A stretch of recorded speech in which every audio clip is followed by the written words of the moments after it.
Gue cuma memperlihatkan si Marcus tuh tidurnya ngorok banget. Let's see.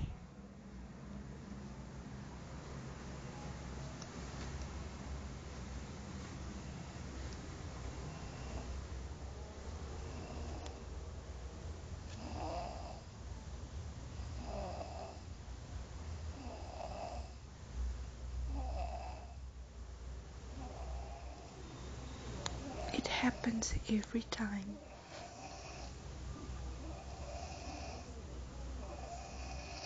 It's bad, isn't it? Untung gue tidur sama Michael yang ngoroknya lebih kecil daripada ini.